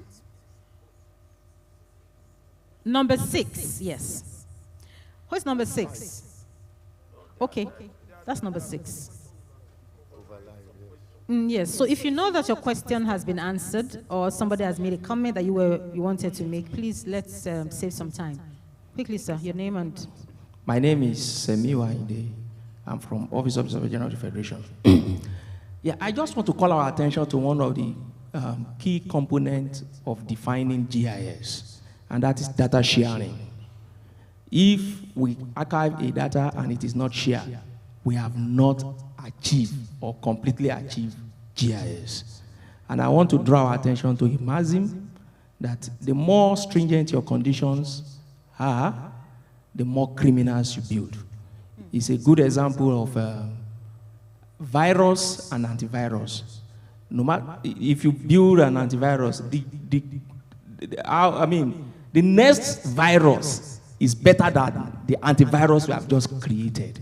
So if you make your conditions stringent for people to access your data, then you are building a set of people that will overpower your data that you are preserving, and then we are all contributing to destroying that definition of GIS. We are not going to achieve. Let us deliberately embrace collapse in technology. The collapse in boundary, the professional boundaries. It has collapsed. Let us just deliberately hold it. Let us embrace it because the technology has made it to collapse. But however, let us allow any of our agencies is facing will not be there, and then we'll all be able to push forward this policy. However, lastly, I think we should, lastly please, I think there is need for us to deliberately put in place policies so that we use this GIS to form policymakers, to gather policymakers that will guide us through the journey of this GIS. Thank you. Thank you very much. Please hold on to the mic. Number 7. Who is number 7? Number 6. So that means we've taken 7 already. So number 6, please. Yeah, thank you, distinguished personalities. Please, audience. 30 seconds. Yes, my question goes to the man from Abuja Geographic Information System. You were asked to make a presentation based on the basis of land administration. Fundamentally, the issue of collateral security, talking about title. I want to ask, the title instrument that you roll out, the basis of your title presentation,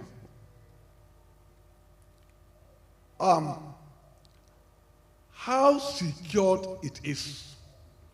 Do you generate title instrument via digital mapping or coordinate geometry? 1. 2,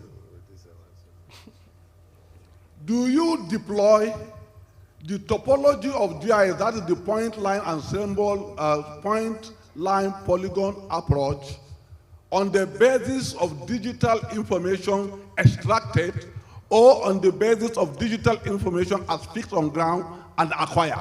Thank you. Thank you very much. 2 questions there. Sir, Dr. Jallo, you want to answer the questions before we move on? Sure. Why not? All right, go ahead. You see, the data that we create in the GIS environment forms the foundation for the titling.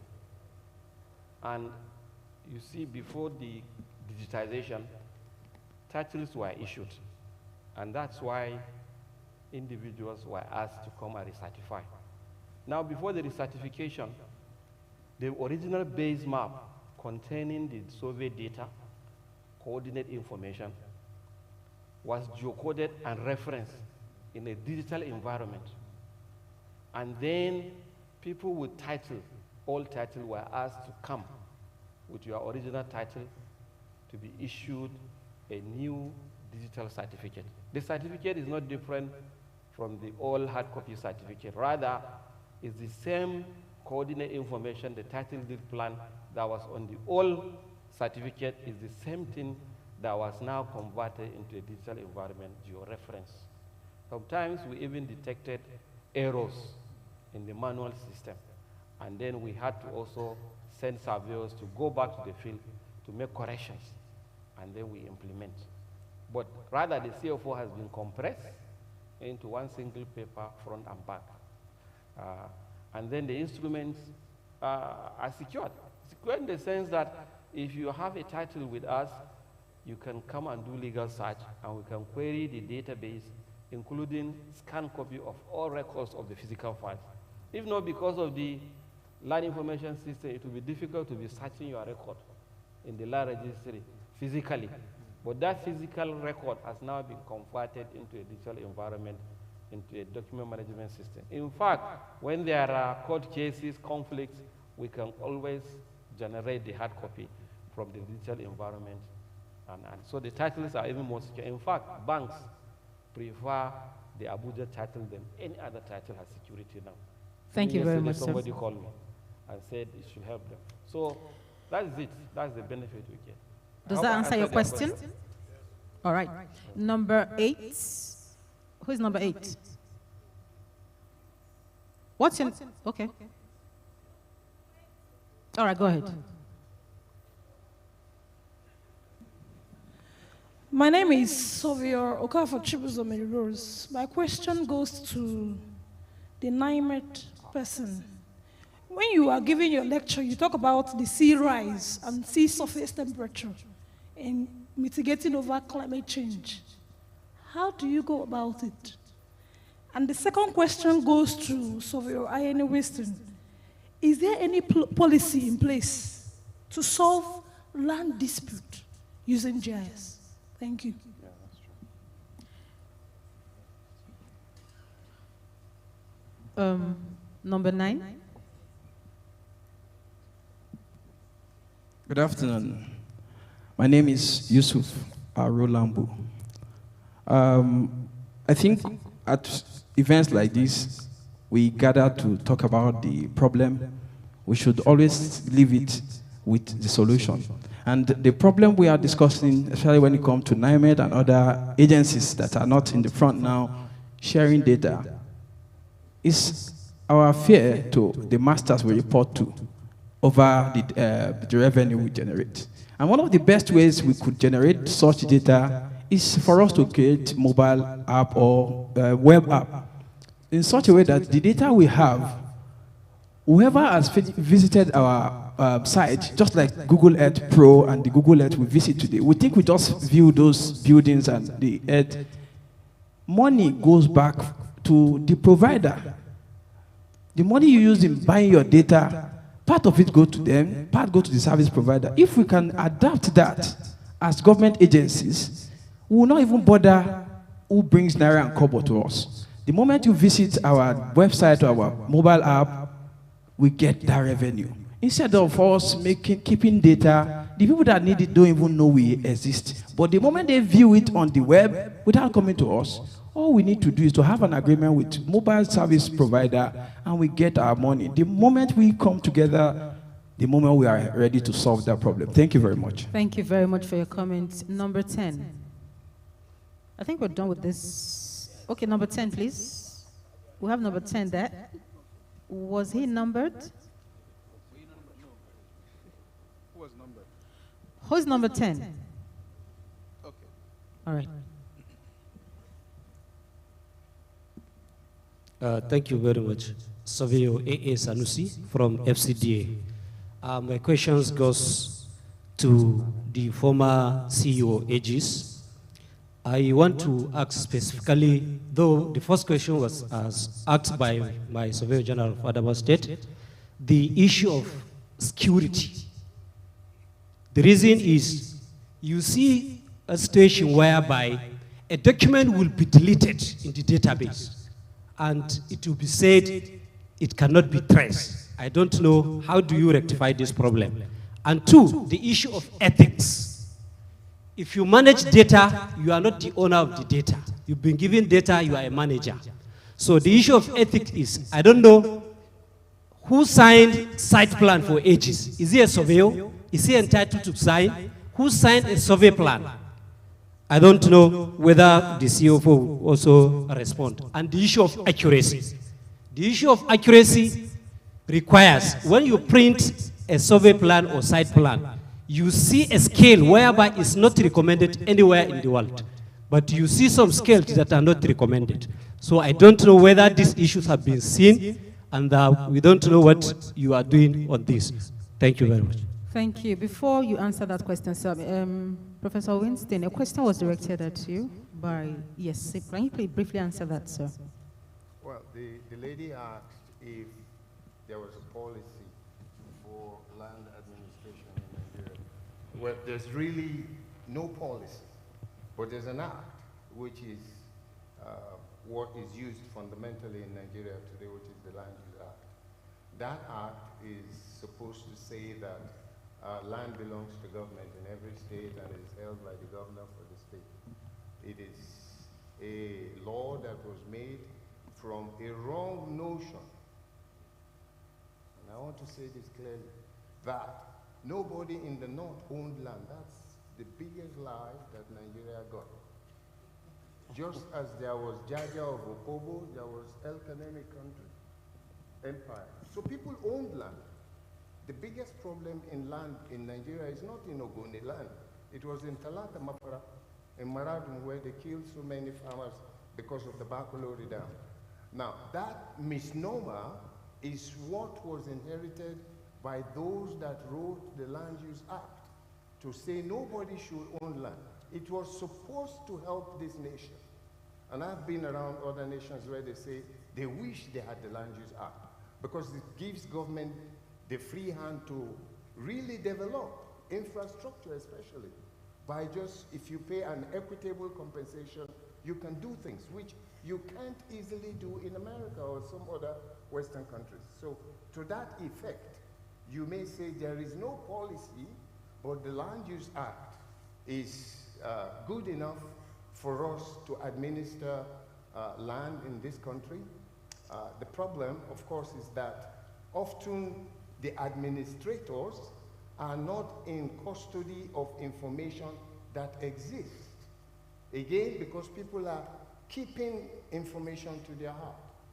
The biggest problem now is these farmers and herders, thing about Ruga, but there are transhuman routes that have gone from the north across to the south, and it's documented in a federal government agency. And a governor can stand up and say, there's nothing like that. He is ignorant of the fact. But you see, and he takes a decision on that ignorance. So we don't get efficient land administration. Because if you don't have land spatial information, if you don't know how many children you have, you can't make a budget for your family.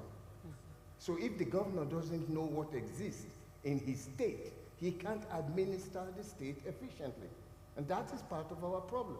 When people keep information, data to themselves, it's not in the open forum, then administrators take emotional decisions as against spatially enabled information for administration. Thank you, sir. It happened in Ife Modakeke, Agulere Omulere. You know, it is happening in Iran. It is happening in Israel. Same thing. Thank you very much, sir. So let's find answers to the question of the number 11. Yeah, yes, Savio, right. Directed that to Dr. Yes. Ibrahim. You see, what you said about somebody deleting data, yes, it can happen in any organization, even in the banks or anywhere where you operate technology. However, the good thing is you must have an audit record, trail, to show who did what. So what we have done during my tenure is that we try to improve the system to the extent that there is a log. And some of my former colleagues that are here, they know. When there is any deletion, one, you don't delete everything from the database. You just delete it as a user. But it stays in the backend. Some of us that are database experts, they know. You can always recover it. And secondly, if you delete data, you are a user. We can trace which user did what. In fact, we were able to even map a user to a computer. So you cannot use somebody's computer. And not only did we improve on it, we also were able to, during my tenure, deploy a new solution that will enable the surveyors access the data, input the data by themselves, process it, and we can also recall it. You see, part of the challenge, like I said, is departments feel as if they have taken over my job. But rather, it's supposed to be the GIS and enabler to make life very easy. But because during that time, it was operated in a local area network environment, and there were challenges with the technology, because the Land Information System is based on our Land Use Act. And the surveyors, then professionals, were taken into it. They were responsible for the GIS work. Some of your surveyors that are FCD, they were ages trained, and they are now senior. Even your director was heading the survey in ages. So that is why the administration brought them to control the data, and then to ensure that nobody changes anything. As it is now, if there are any changes to a plot, it is always referred to survey and mapping. They are the ones to go to the site to now collect the necessary, or to make the correction, to also sign the data. And when they sign the data, that data is scanned to analyze. Some of them have been sacked for doing that. You can, it's the human thing in us that we need to be patriotic and we need to be sincere and honest. That's clear. Thank you very much. That's clear enough. We'll move on to number 12. Please, we do not have time. This will have to come to you. You're the last person here? Okay.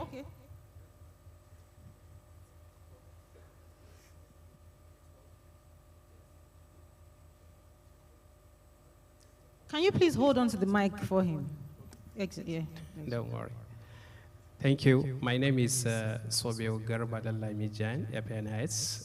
From NIS, I'm the Vice President Academic and Professional Issues. I'm afraid, please, my questions go to the NIMET person. We talked about integrations, and as well, we talked about policy. Now, if really we are about to be integrated and have a policy, with your stand, do you think that policy would not be sabotaged? That is one. Two, my questions go to the general, the management, the funnel. Recently, I think Federal Ministry of Mines have awarded a project concerning to a German company to come and scan all the geospatial data about the mining deposit in Nigeria. SARS, please, why such a project always goes out, not belong to Nigeria? Thank you. Go ahead, answer the questions. All right, thank you very much. Hello? Okay. All right, thank you very much. About integration and collaborating with other institutions on data policy. Is that your question? I should go on. Okay. Yes, go on. Okay. I think he wants to say something. Please, I'm not referring to the institution. I'm talking to the general, to the Nigeria. Okay, public, okay, yeah, okay. I think we have that on FOI already, but there are terms of reference on how we release data on modalities and moderations. Because there's a data policy already that we can share data with people, that does not demand us to just bring out everything. There are stages, there are terms of reference, there are particular modalities at which we release data. It's not like we give all our database and put it out there. That is because we have to test it first.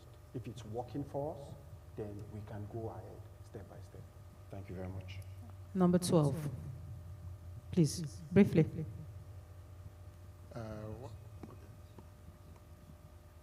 Mr. Naimet, sorry, my question is also directed at you. Okay. Please bear with me. Okay. Yeah, it's double-barreled a little bit from personal experience with Naimet.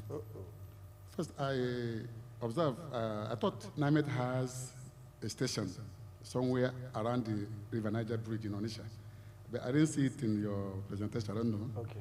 Then the second one, I needed some data. I'm defending a PhD thesis in a couple of weeks. Okay. So I needed some data, precipitation, temperature, and mass for a catchment of the River Niger around that area. All right, okay. I came to NIMET. They gave me an outrageous bill to pay. I'm doing a PhD sponsoring myself. Okay. I couldn't get those.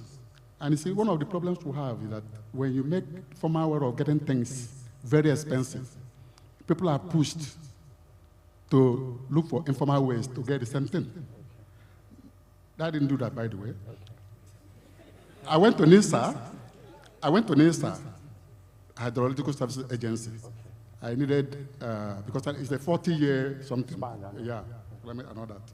So I needed information on rainfall data, discharge and all that. All right, yeah, flow rate. NISA, they asked me to pay money. Rather, they made me to sign a bond to share the outcome of my research, field research with them, which will benefit the organizations in the long run. Okay. Are you not thinking that the policy of NIMET is counterproductive? If you are asking researchers to pay so much amount, right, and other people don't ask, they will benefit from the result of that research. Right, okay, that will help them. Okay. Can I answer that? Okay, thank you very much. When you applied as a PhD student, right? Okay. When you applied, was the school that applied for you a letter, cover note, and you submitted it to NIMET?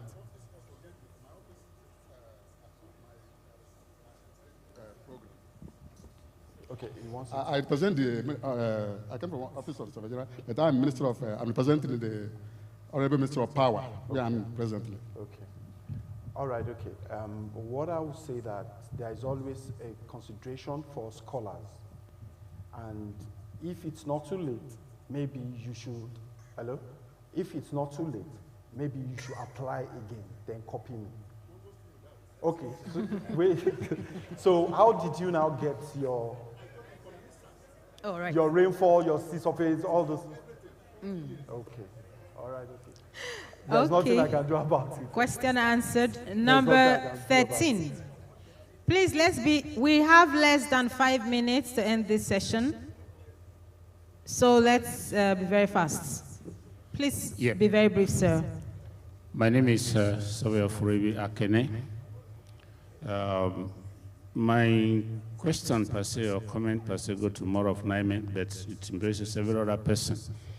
Now, the problem we identify here is this ownership mentality and want to use that one to raise funds, but we still get budget from the federal government. They are not independent. Now, the question I want to ask is that if you are holding information or data, and we equally know that our data collection depends on the satellite providers who send their satellites in orbit for us to capture data. So if everybody wants to restrict that and we don't get signals from our satellites, then we'll have proliferation of satellite providers. So the entire globe will be embraced with conflict of satellites. So how do we manage that if everybody wants to hoard their information for the purpose of making money? Just like the PhD student said, we have a lot of testimonies concerning the same experience he had. So how do we solve that? Thank you. Okay, thank you very much. Please relax with us. We are not hoarding information. That's too deep. We are not hoarding information. We give people appropriately. But it now depends on how and why and the usage of our data. That's just it. Number 14, please. Well, my name is Joseph Agi. I'm from the Federal Radio Corporation of Nigeria, Editor Works Ministry. Land administration in Nigeria. This first question goes to Dr. Issa Jallo. This is from a very practical experience I came across last year. The boundary between Nasarawa State and Abuja, it had a crisis of who gets that particular portion. And the National State government went to court, and the court ruled that that place is within the jurisdiction of Nasarawa State. Now, before the ruling, there was allocation made by FCDA within that environment. And they have allocated to some individuals, and then to the side of the Nasarawa State, they allocated to individuals, and they bought processed papers and all that. Now, last year, a private developer entered the place and now said he has bought the whole of that place from FCDA, the same FCDA that give these land document to these individuals. The question I'm asking, with the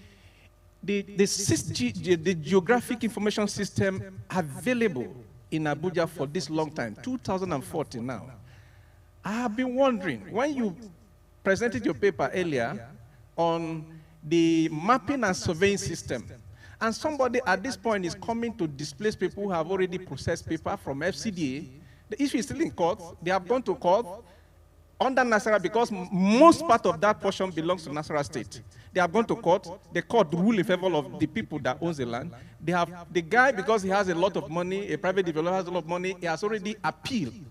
My question is, with the GIS in place for land administration in Abuja, how is this kind of scenario playing out? Now, question two, sorry. Joseph, I allowed you because you're speaking from the point of a journalist, and they ask a lot of questions. That's why I allowed that long question. So, sir, Dr. Jalo, please answer the question. Okay, thank you very much. You know, I said to you, I'm not in the system anymore. However, I can tell you when I was there, and my experience is that, you see, if you notice, I presented a map of the Abuja, FCT, and the Federal Capital City. Now, the Federal Capital City, at the beginning, titles were issued by the Minister of the FCT. And these titles were the ones that were asked at the beginning to come and recertify with ages, because the data is with FCT.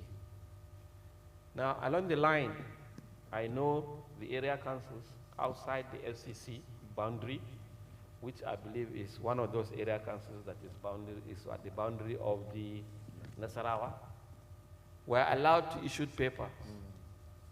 And those data, survey data, were not issued with controls from the mother department of the FCDA, because the zonal offices are operating on their own.